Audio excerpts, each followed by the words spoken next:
She is just a tireless worker. She's an advocate. She writes for the Landowners magazine. She's a director of the Canadian Justice Review Board. She works for Jack McLaren doing some of his research, which has been tremendous. She's done a lot of work. She did some work for us, Jack, with the fairness, with the municipal and the interprovincial. She's a legal resident for the Green and Associate Law Office. She's a director of the Ontario Landowners Association, International Property Rights Associate. And even on her card, she says, I am not a lawyer and do not give legal advice. But I'm going to tell you, she is extremely well sought after. She's on Nick Vandergraat quite often. Gets invited on there and just does a great job. So I'm looking forward to hearing Liz. Liz, the floor is yours. And thank you for coming. Where do you come? You come just Collingwood, correct? Or? Yeah. So you came up today? It's a heck of a long way for a cup of coffee, I'll tell you. Liz Marshal, thank you.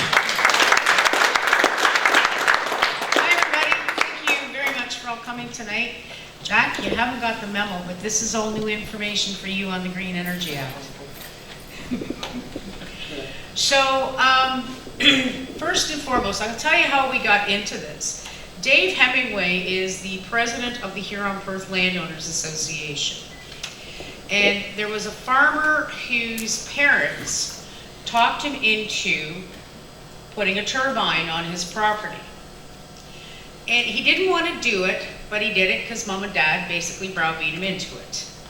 So then the turbine company showed up on this farmer's door wanting him to sign what's called an estoppel.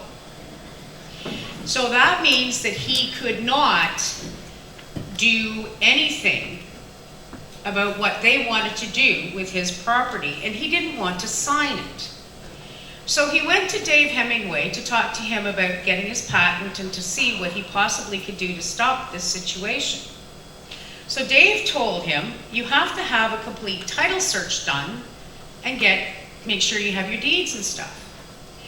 Well, the fellow went to do his title search, and a week before he had done this, the turbine company had placed a $420 million lien against his property.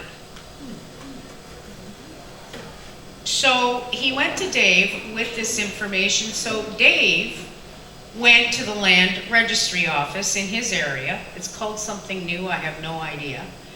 And they started digging up all of the demand debentures and the liens against all of the properties. And lo and behold, it's not just the leaseholders' properties, it's also the municipalities' property. Because the municipalities have entered into road user agreements that have been basically formatted by the Ontario Energy Board, where the municipalities, unbeknownst to them, are being used as security. So Dave is now up to, I think the last number was $4.2 billion worth of demand debentures and liens on leaseholder properties and municipal properties. Now, I actually, I've only been working on this for 3 weeks. I'm very tired. In those 3 weeks, I've learned lots. I brought my binder. I don't necessarily need it, but if there's any municipal representatives here, I have information in it. If you want to question me, if you're from Missouri, I can show you. So there's also been construction liens put against municipal properties as well. Up in Manitoulin, there were 24 farmers plus actually 5 municipal properties where construction liens were put against, and they were perfected. That means it went to court and they were perfected, and until it was paid, nothing could be done with those properties. So Dave has done some digging, and it was the same company in Manitoulin that got the demand debentures in his area. And shortly after they got those loans, then they paid their bill in Manitoulin.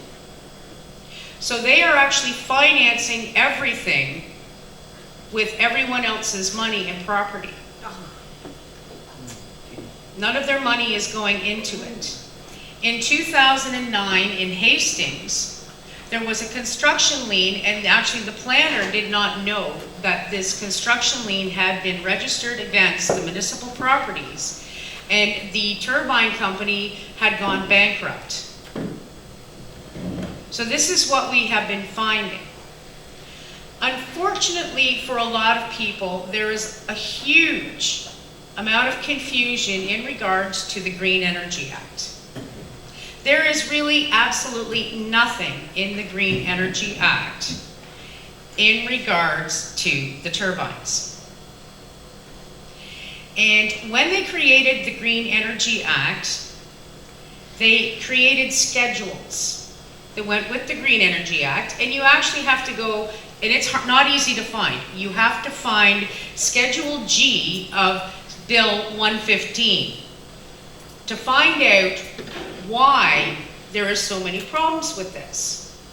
Well, Schedule G of this Bill 115 tells you that they have created a part in the Environmental Protection Act, and it is Part V.0.1, and they refer to this section of 47.3, which is supposed to be the regulation. But the thing is, though, when you're reading through section 47.3, subsection 1, you think, woohoo, here's the regulation, we got them. Except for subsection 2 exempts everything from subsection 1. So when you go to the environmental review tribunals to try and stop these things, you won't. You will lose. It's right in the legislation created to make you lose. Because the Environmental Review Tribunal has to rubber stamp everything. Because actually, if you read Part 6 of the exemptions, it states right in there that they are exempt from having to seek any approval, any permits, any licenses, any regulation. It's right in the legislation.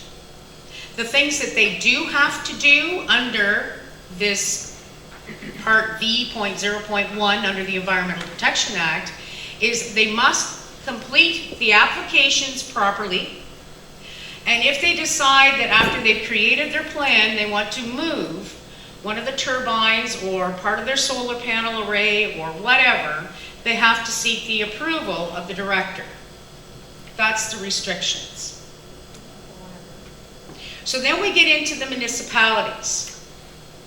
Now, the lawyers for the turbine companies have been using the Electricity Act, Section 41, subsection 9. And it states that the transmitter or the distributor may construct structures, put in facilities, and so on and so forth. So they run to the Ontario Energy Board against every municipality saying, we want 41.9 so that they have to give us a road user agreement. There is absolutely nothing in the Electricity Act that tells the municipalities they have to enter into the road user agreements. Because Section 41 is actually property interest. That's the section. It's under Part 3. This is only after there has been an easement created that Section 41, subsection 9 can be used. If there's a tussle match that the municipality doesn't want them to use that easement the way they want to use that easement. So the municipalities have been misled by the Ontario Energy Board and the lawyers. And I've been really digging into this because one municipality went as far as to challenge this in the Superior Court of Ontario. The problem is the lawyer didn't even ask the right question. The only question he asked was, can the Ontario Energy Board do this? He had no new evidence, he didn't present anything, the ruling is like half a page. And the judge is basically laughing at this lawyer going like, you have no question, you have no new evidence, and yes, he can do this because you never presented anything. And this is the ruling that's set precedents for the municipalities. So they all think, and they are being told, that they have to enter these road user agreements and to get whatever they can out of these companies. They do not. There are a number of municipalities that have not entered into these road user agreements, and how do I know this? I met with them. You guys are probably going to fall off your chairs when you hear this. In the past 3 weeks, I have been working with a retired planner and a counselor putting a bylaw together. And this bylaw has nothing to do with the renewable energy projects. It has to do with upholding the Municipal Act, because municipalities cannot be used as a security for a third-party entity. It violates the Municipal Act. So what we are asking are people to get on their municipalities and say, do not take the money from the companies and do not pass the road user agreements. Now, when I worked with this planner and this counselor, we put it together, we constructed it in such a manner that we felt it was very clear. We had a legal opinion done on it. We sent it to one of the municipalities who had their lawyer go over it. That lawyer concurred with our lawyer in regards to the legal opinion, that it was a solid bylaw that could not be challenged. There is an option. So I went and I spoke to what's called the multi-municipal group in southwestern Ontario. And yes, I played nice with the mayors. And at this meeting, there was only 3 naysayers, but they have passed a resolution to take our bylaw back to their clerks to try and have it passed. That's huge. They have also extended the olive branch to every municipality in this province, because they've been fighting these for a lot longer than all of you have. They know the ropes, and they have been having some success. But it can be stopped. So that is up to your municipal councils. I've been emailing with Beth. I've been emailing with, what's that mayor's name? Pierre Leroux. Pierre Leroux. I've put him in touch with the multi-municipal. I'm leaving it up to the municipalities that I have had contact with to contact all of the other municipalities, because it's not my job to do that. And they have the networking system that they can do that. One councillor right now is presenting his motion to have this bylaw passed this past week. And I actually worked with him and the retired planner again, so that he would have the ability to shut staff up. Because it is actually staff, either knowingly or not, that are actually talking the councillors into this.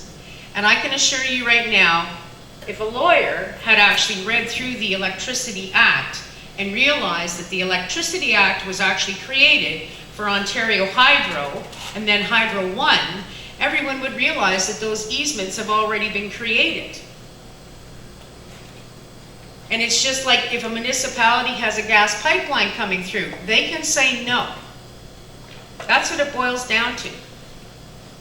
But because of the Ontario Energy Board and this so-called format road user agreement, you taxpayers, and I'm talking even urban taxpayers, and you may want to get this point across to them, if there is a road user agreement, the municipalities can be used, and there will be demand debentures registered against municipal properties. And if those companies do decide to walk away, you, the taxpayers, will be on the hook for billions. Already are. I'm saying this is on top of what you already are. So that's the point you have to get across to your municipal councils. I'm not talking about health issues, because they've tried to do that time and time and time again. It fails because it's set up to fail. They know that. the Ontario Energy Board rulings, it is set up for you to fail. And I'm very, very disappointed in legal counsel for these municipalities.